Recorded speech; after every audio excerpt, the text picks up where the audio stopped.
Silicon Flatirons is a research center at Colorado Law School. We work with students to give them the tools they need to pursue careers in tech, law, policy, and entrepreneurship. When a law student says, I've got a passion for understanding the intersection of technology and law, but where do I get started with that? What Flatirons provides is a position to actually go angle for a job during their second summer, where they're actually going to get to be involved directly in setting tech policy or in advocating around tech policy. When I started, Silicon Flatirons was an experiment. My initial motivation was because I didn't believe you could have impactful policy discussions unless you brought people together across different disciplines. We get the types of people in the room that everyone thinks should be talking to one another, but often are not. The approach of Silicon Flatirons to convene people from multiple disciplines is enormously powerful for law students.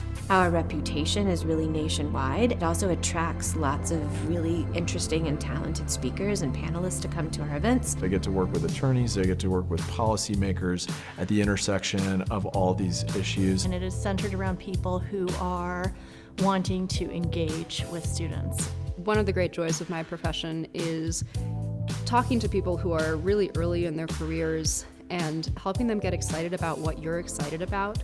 That's incredibly fulfilling to watch people get these tracks and future tracks I can't even anticipate and really build these communities that can support each other.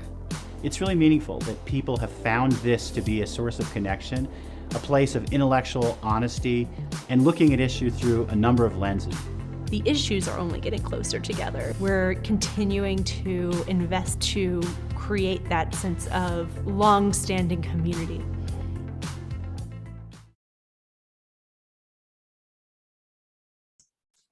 Good morning, everyone. Thank you so much for joining us today in a virtual format. Just a quick housekeeping note that we are in a Zoom webinar. So if you're in the audience, we cannot see or hear you. If you're a panelist, you'll be promoted just before your session. If you have questions, and we hope that you do during these sessions, please put them into the QA function in Zoom. Audience members can upvote, which means if you see a question that you were already going to ask, go ahead and like it so that we know it's important to you. Please reach out if you have any questions or concerns. And without further ado, I'll turn things over to Scott. Thank you. Thanks so much, Vanessa, and good morning and welcome. My name is Scott Skinner-Thompson. I'm a professor here at Colorado Law, and it's my honor to welcome you to this year's annual Silicon Flatirons Privacy Conference, this year focused on the role of surveillance in subordinating different members of marginalized groups and the role of privacy as a potential legal tool of anti-subordination. Before going further, I would like to start by acknowledging that for many of us in North America, we are meeting on the lands of First Nations and Native Americans peoples. In Boulder, Colorado, the land is the traditional territory of the Cheyenne, Arapaho, and Ute nations, and I'd like to pay particular respects to these communities. I also want to emphasize that at Colorado Law and at Silicon Flatirons, we put a priority on our shared humanity. As such, we recognize that our speakers and anyone else on or off screen may be in space with roommates, partners, children's, pets, or other things happening around you. And of course, such interruptions are to be embraced rather than to be a source of embarrassment should they arise. So thank you for all of you for your patience and understanding.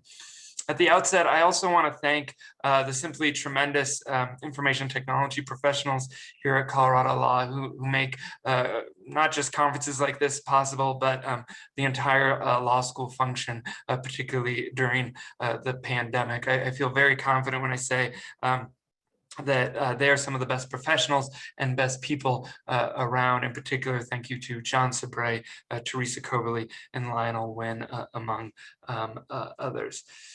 Deepest thanks as well to the incredible Silicon Flatirons team, including Nate Mariotti and Vanessa Kopel for getting this event organized and herding all the cats.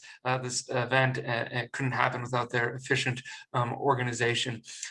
Thank you so much to the Silicon Flatirons Executive Director, Amy Stepanovich, and Privacy Initiative Director, Professor Margot Kaminsky, whose scholarship and/or activism in this area is pivotal, and who so graciously provided this platform to talk about these issues, including my book that shares the conference title, Privacy at the Margins. Penultimately, thank you to the absolutely inspiring and brilliant group of scholars and advocates joining us today. I couldn't be more thrilled by the folks who have accepted our invitation. It's really the people at the forefront of thinking about privacy and marginalization, and you're all in for a real treat. And finally, thank you to you for taking time out of your busy and hectic schedules to join us in conversation about the role of privacy in advancing anti-subordination. I have just a couple of opening substantive thoughts that hopefully contribute to some of today's discussion. Of late, as you may be aware, the right to privacy has been getting more societal and regulatory attention, as evidenced by the uptick in state and potentially federal legislative efforts to regulate data privacy. And social norms seem to be seem to be shifting in favor of a more meaningful right to privacy in many contexts as well. In my view, that's a good thing. But for many members of different marginalized communities, the important role that the lack of privacy plays in their lives has long been recognized. Indeed, it's long been felt. For communities of color, Black, brown, and immigrant populations, Muslim populations, disproportionate state surveillance isn't some new phenomena, but a defining condition of their lives. As put by sociologist Simone Brown in her tremendous book, Dark Matters, which focuses on racialized surveillance, surveillance is nothing new to Black folks. It is the fact of anti-Blackness. And that surveillance in its carceral, administrative, technical, and privatized forms hasn't just eroded people of color's dignitary or autonomy interests in keeping information secret, but has served as a gateway, but for cause, through which state violence has been inflicted. Make no mistake, of course, structural and individual prejudice are the principal causes, but privacy serves an important tool or facilitating role in that subjugation. For queer folk too, surveillance hasn't just forced people out of the public square and into the closet at times, it has cost queer people, particularly trans women of color, their lives. For women, privacy violations and public shaming is not just an embarrassment, but represents the use of surveillance to control and subvert women's sexual identities and freedom. For people who are economically and housing insecure, the lack of privacy in public forces them to live their entire lives under state and social gazes.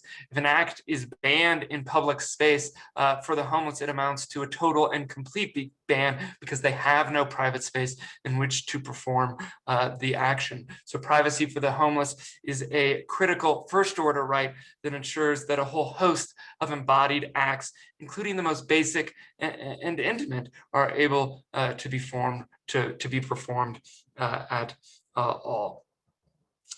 So one of the conference goals then, one of the goals of the book, is to both unpack the ways in the many ways in which marginalized groups are subject to disproportionate surveillance, but also the disparate harm suffered by these groups when subject to a privacy violation. Privacy violations are, for marginalized communities, often a matter of life and death, not just a matter of dignity or autonomy, as privacy has often been framed. The harms are not intangible, they are material, they are concrete, and they are visceral. Moreover, privacy law, far from protecting the privacy of the marginalized, is structured in such a way to ensure that marginalized folks lack legal privacy rights. And here's one example. So the so-called C paradigm, a term coined by privacy scholar Daniel Soloff, exists in both the constitutional and private tort law context. And it provides that once information is exposed, even marginally, even in a limited context, legal protections over that information evaporates. And what that means that for many marginalized groups, for example, those that are living their lives on the streets or in densely populated housing complexes, they may lack the physical barriers needed to create privacy. They may lack the financial ability to purchase expensive tech barriers, a better phone, for example. And this lack of lived privacy creates a feedback loop preventing legal privacy and a feedback loop of privacy loss. As explained by one of our esteemed colleagues, Professor Chiara Bridges, wealth is in many ways the condition of possibility for privacy. But beyond privacy harms and the law's role in facilitating those harms, we'll also be discussing how members of marginalized groups, again, no newcomers to concerns about privacy, have been fighting back, resisting surveillance, resisting conformity, resisting violence, notwithstanding that the decks have been stacked against them. Whether it be through wearing physical masks and hoods, using online encryption technology, or refusing to have their gender policed through restrictive gender marker and identification policies, bathroom bills, and the likes. Marginalized groups have for a long time signaled and communicated resistance to surveillance regimes through their functional efforts to maintain privacy, even if those functional efforts are imperfect and don't lead to perfect privacy. Put differently, people are not sitting idly by, being acted upon as docile bodies of the state and corporate surveillance regimes, but have claimed their agency and fought back. I believe, and hope we'll discuss, that American society and law reform has a lot to learn about why privacy matters and how privacy law can be restructured from these acts of resistance. And I look forward to discussing that throughout the day. By understanding acts of privacy maintenance as both acts of symbolic and material resistance to racist, xenophobic, and transphobic surveillance regimes, privacy may be able to transform, promote relatively weak individualistic right to an anti-subordination legal tool, potentially entitled to protection under the First Amendment's robust safeguards for expressive conduct and related equality provisions. Put differently, the state understands that when people engage in efforts to protect their privacy, often undertaken by marginalized groups, that they are signaling resistance, okay, to the surveillance regime and being targeted for that.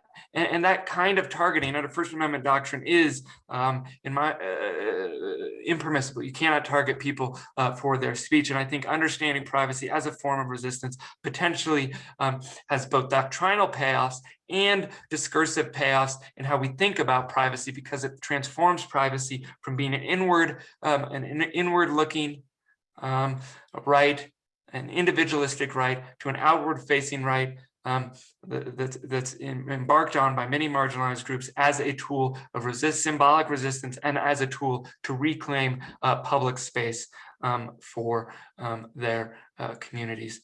And so I look forward to discussing these topics and others as the day goes on. Again, we have just a fantastic group of folks lined up. And one substantive programming note, and then one reiterating one of Vanessa's procedural items before I turn it over to my tremendous colleague and immigration law professor here at Colorado Law School, Professor Ming-Soo Chen, to introduce and moderate the First Amendment, or the first panel. On a substantive programming level, you'll note that the panels, and if you look at the book, the book as well, at times use different demographic factors as a means of underscoring some of the unique harms faced by members of certain communities. Make no mistake, that is an imperfect way of viewing people and an imperfect way of viewing surveillance harms, as anti-racist and feminist scholar Bell Hooks underscored, people may be subject to, quote, interlocking systems of domination, sexism, homophobia, racism, all at once. And despite the somewhat siloed panel organization, which I'm partially responsible, make no mistake that these panels and the groups they are in conversation with are deep related and deeply in conversation with each other. Regarding procedure, each panel will start with moderated questions, but the panels and the lunchtime lecture by the incredible Dr. Anita Allen from the University of Pennsylvania Law School will conclude with 15 minutes of audience Q&A. So please use the Q&A function in Zoom, not the chat function, to get your question to the moderator. And as Vanessa explained, you can upvote questions that you are dying to have asked. And so with that, I will turn it over to my colleague, Professor Chen. Thank you so much, Ming, for helping shepherd and craft this initial discussion on racial and immigrant disparities in privacy law.